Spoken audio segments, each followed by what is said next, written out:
Hello. The first thing that we're going to discuss today in this resume presentation are some Grammar Chic tips that you need to know as you prepare your resume. The very first thing that we're going to discuss are applicant tracking systems that many large corporations actually use these days to sift through resumes and help their hiring managers out.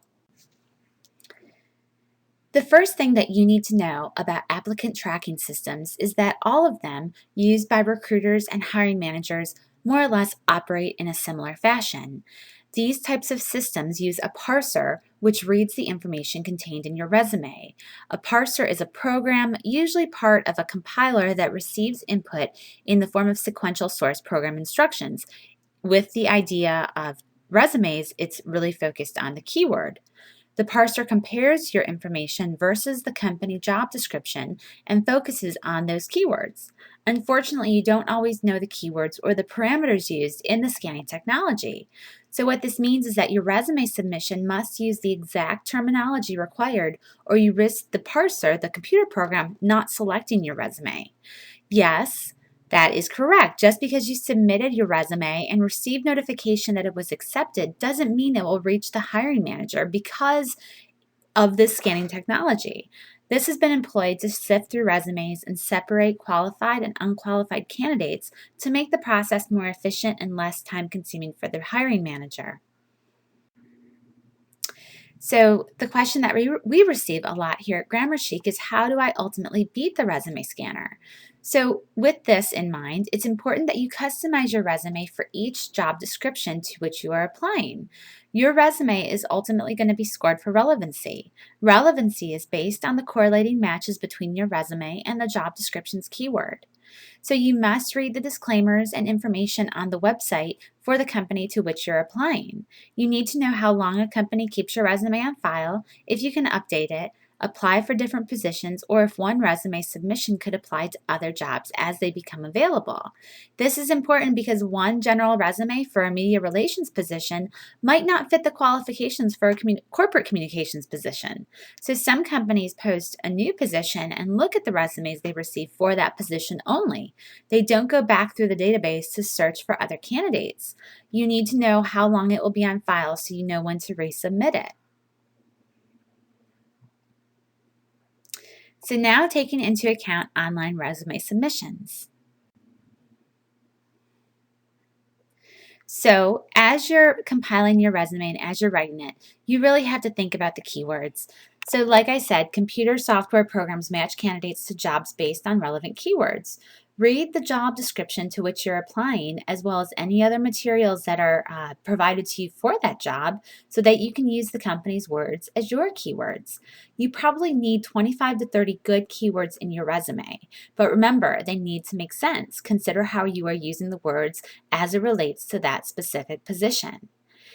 Next, incorporate an area that outlines core competencies. It is this section which will outline specific searchable keywords such as project management, systems optimization, team development, and the like. This is going to be a keyword-dense section of your resume. Profile yourself. The summary of qualifications on your resume is important, just as it is on your LinkedIn profile and other online platforms. Make sure you fill it in with Google optimized words. Your resume. So your resume. Ultimately, it's an advertisement for you. It's not your autobiography. It's not to be used as your life story. If you want a particular job, it's with your resume that you're provided a chance to call attention to you and what you've done in your career. Some people believe that resumes should be one page or a summary that provides just a synopsis.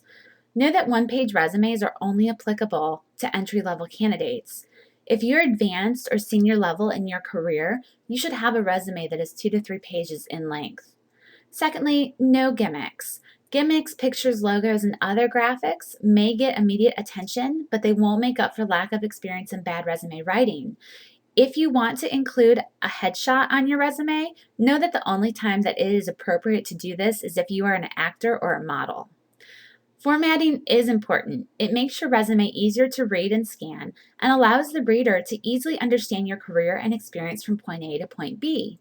Dates should be organized, fonts should be consistent and easy to read, and awkward bolding and italics should be non-existent. Moreover, pay attention to your margins. You don't know what parameters a computer scanner is following, so leave at least a 1-inch margin all around. So first, objectives are out, summaries are in. Objectives show that you are dated and possibly irrelevant in your career. Instead, use a summary of qualifications, a short, concise pitch about your career and what you have to offer. Make sure that you employ powerful action words such as spearheaded, championed, and achieved. Remember to also provide measurable results. Think revenue growth, overhead cost reduction, and improved efficiencies. Next, always proofread and ask for help. Have someone who is good at grammar review your resume to make sure it's clear as to what you are looking for and that it doesn't contain any typos. Track your response. Know that you should be getting 5 or 6 first interviews for every 100 targeted resumes you send out.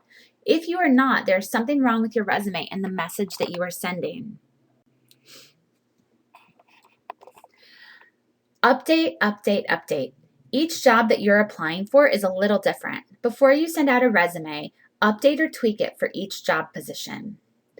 Resumes are written only in the third person, and they are written in past tense. You may opt to put your current job in present tense, but the rest is in past tense. Don't lie. Titles, dates, compensation, education, they're all very easy to check, especially online. Make sure your resume offers consistency across platforms. If you update your hard copy resume, make sure you are doing the same to your LinkedIn profile. A resume ultimately is a marketing tool. Use it that way. It's the paper that shows what you have achieved to take you to the next step in your career. Don't include references on your resume. Of course, you're going to provide resumes upon request by a potential employer. That's a given. Don't waste a line on your resume with this statement. Never include personal information, including if you're married or single, the number of kids you have, what your hobbies are, or even your social security number. All of this is inappropriate, and I can tell you that we have seen this on resumes in the past. Your resume is yours. It represents you, and it is how you sell yourself.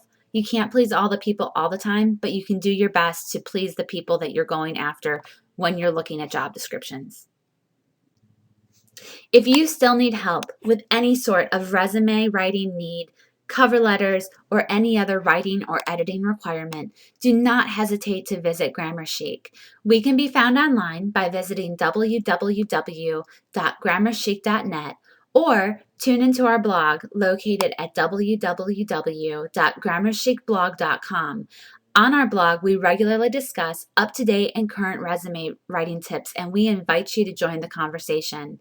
You can also call us at 803-831-7444 or email info@grammarchic.net. We're available to answer any of your questions and also provide customized pricing and other fee schedules. Of course, follow us also on Twitter at Grammar Chic Inc. We look forward to helping with you and thank you for your interest in our company.